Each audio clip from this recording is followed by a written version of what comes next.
पच शहर के जिती रोड पर स्थित गौशाला मंदिर में 5 सितंबर 2017 को शाम का समय था और धीरे धीरे अंधेरा होता जा रहा था। मंदिर के द्वार को बंद करने का भी समय हो गया था और उसी समय एक व्यक्ति गौशाला मंदिर में आता है और ये शायद मंदिर को बंद करने के लिए ही आए थे। लग रहा था कि ये किसी लड़की की लाश है और उस लाश का चेहरा पूरी तरह से तेजाब से जला हुआ था। पुलिस की पहचान और कातिल का कोई सुराग या सबूत मिलना बहुत मुश्किल है। पुलिस की पहचान और का कोई सुराग या सबूत मुश्किल है। पुलिस हत्याकांड की सूचना राष्ट्रीय महिला आयोग की सदस्य रेखा शर्मा को मिली तो उन्होंने भी घटना स्थल का दौरा किया। वो पुलिस अधिकारियों से भी मिली और ज्योति के घर वालों से भी। उन्होंने ज्योति के घर वालों को बताया कि पुलिस ने हत्यारे को 48 घंटे के अंदर गिरफ्तार करने का आश्वासन दिया है। तो पता चला कि उसके नंबर पर अंतिम फोन अटावला गांव के रहने वाले राजेंद्र के बेटे कृष्ण ने किया था। लेकिन इस कॉल डिटेल को देखकर पुलिस भी हैरान थी, क्योंकि उन दोनों के बीच करीब 14 से 15 हजार सेकंड बात की गई थी। इसके बाद पुलिस तुरंत ज्योति के घर पहुंचती है और ज्योति के पिता रामपाल से कृष्ण के बारे में पूछताछ करती है। पुलिस को लग रहा था कहीं ऐसा तो नहीं कि उसी ने ज्योति की हत्या की हो और फिर फरार हो गया हो, और जब पुलिस को कृष्ण पर शक हुआ तो पुलिस उसके बारे में पता करने उसके घर पहुंची। पुलिस को बेचने का व्यापार करते थे और वे पैसे भी उसी व्यापार के थे जिन्हें कृष्ण लेकर फरार हो गया था। सिमरन के अपहरण की रिपोर्ट दर्ज कराए।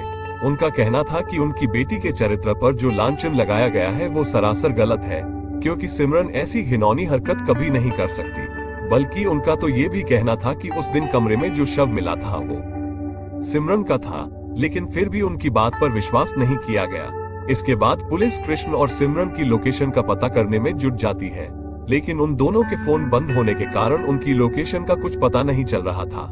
और डे से ही सैकड़ों होटलों की तलाशी के बाद पुलिस टीम उस होटल तक पहुंची गई जहां वो दोनों ठहरे हुए थे। लेकिन जब पुलिस ने होटल के रजिस्टर को चेक किया तो कृष्ण और सिमरन के नाम से वहां कोई नहीं ठहरा हुआ था।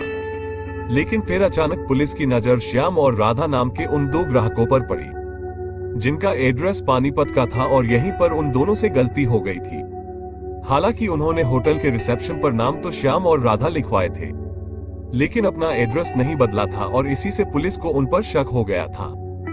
इसके बाद जब पुलिस उस कमरे पर पहुंची तो पुलिस को देखकर वो दोनों सन्न रह गए। कमरे में कृष्ण नीचे फर्श पर बैठा था, लेकिन बेड पर सिमरन नहीं ज्योति लेटी हुई थी। यानी जिस ज्योति को लोग मरी समझ रहे थे वो तो जिंदा थी, और इसका मतलब ये था कि मंदिर के कमरे में जो शव मिला था वो ज्योति का नहीं बल्कि सिमरन दुबे का ही था। इसके बाद पुलिस उन दोनों को अरेस्ट करके पानीपत ले आए, और तो बेटी को जिंदा देखकर वो वहीं पर अपना सिर पकड़कर बैठ गए। इसके बाद जब पुलिस द्वारा उन दोनों से पूछताछ की गई तो कृष्ण और ज्योति ने अपना जुर्म स्वीकार कर लिया। इसके बाद पुलिस ने उन्हें अदालत में पेश करके विस्तार से पूछताछ करने और सबूत जुटाने के लिए उन्हें 4 दिनों के पुलिस रिमांड पर लिया, और फिर कड़ाई से पूछताछ करने पर उन दोनों ने सिमरन की हत्या की जो कहानी सुनाई उसे सुनकर पुलिस वाले भी हैरान रह गए। आखिर उन्होंने सिमरन दुबे की इतनी बेरहमी से हत्या क्यों की, जानने के लिए हमारे साथ आखिर तक बने रहें। वीडियो में आगे बढ़ने से पहले हमारे चैनल को सब्सक्राइब और वीडियो लाइक करना बिल्कुल न भूलें, और समाज में हो रही ऐसी दिल दहला देने वाली घटनाओं से रूबरू होते रहें ताकि आप भी सावधान रह सकें। आए अब आपको बताते हैं इस घटना के बारे में। रात जनवरी को एसडी कॉलेज का एनएसएस का कैंप आर्य डिग्री कॉलेज में लगा था। तो तब उस कैंप का अध्यक्ष एसडी कॉलेज में पढ़ने वाला कृष्ण था, जो बीए फाइनल ईयर की पढ़ाई कर रहा था। वो गांव अटावला का रहने वाला था। उसके पिता राजेंद्र जायसवाल भैंसे खरीदने और बेचने का काम करते थे। कृष्ण 2 बहनों का इकलौता भाई था। उसकी बहनें उससे छोटी थी। घर में बड़ा और इकलौता होने के बावजूद भी वो जिम्मेदारी से काम नहीं करता था। पुलिस के अनुसार जब कृष्ण स्कूल में पढ़ता था तब भी उसने खुद के अपहरण का ड्रामा रचा था। वो दिन भर इधर उधर घूमता रहता था, और फिर आर्य कॉलेज में कैंप लगने के दौरान उसकी मुलाकात सिमरन और ज्योति से हुई थी, और ज्योति पहली ही नजर में कृष्ण की मासूमियत को देखकर उससे प्यार करने लगी थी। और कृष्ण ने ज्योति के दिल की ये बात जान ली थी। कृष्ण को भी ज्योति पसंद आ गई थी। इसके बाद तो उन दोनों की अक्सर मुलाकातें होने लगी थी, और फिर जल्द ही उनकी ये मुलाकातें प्यार में बदल गई। दोनों एक दूसरे से दीवानगी की हद तक प्यार करने लगे थे, और अब उन्हें लगने लगा था कि वो दोनों एक दूसरे के बिना नहीं रह सकते। इसलिए वो दोनों शादी करने का फैसला करते हैं, और इधर कृष्ण का भी यही हाल था। इसलिए उसने ज्योति से भाग चलने को कहा, लेकिन ज्योति ने घर वालों की बदनामी के कारण भागने से मना कर दिया। इसके बाद उन्होंने एक साथ रहने के बारे में सोच विचार किया। इसलिए उन दोनों ने सिमरन की हत्या की योजना बनाई और अब कृष्ण के कदकाठी के लड़के को ढूंढना था, तो कृष्ण के लिए ये कोई मुश्किल काम नहीं था। इसके बाद 5 सितंबर को कृष्ण ने अपने ही कॉलेज में पढ़ने वाली और ज्योति की सहेली सिमरन को जीटी रोड पर स्थित गौशाला मंदिर के कमरे में एक नाटक की रिहर्सल करने के बहाने से बुलाया। इसके बाद कृष्ण ने बीएससी फाइनल ईयर के छात्र घड़ी छाजू के रहने वाले मंजीत को भी कैंप के बहाने उसी जगह पर बुलाया। कृष्ण ने उससे कहा कि वहां मिलिट्री के ऑफिसर भी आएंगे, लेकिन संयोग से मंजीत रीअपियर का फॉर्म भरने की बात कहकर कॉलेज वापस चला गया और जब दूसरी बार वो वहां पर पहुंचा तो गौशाला का कमरा बंद था, लेकिन तब तक सिमरन की हत्या।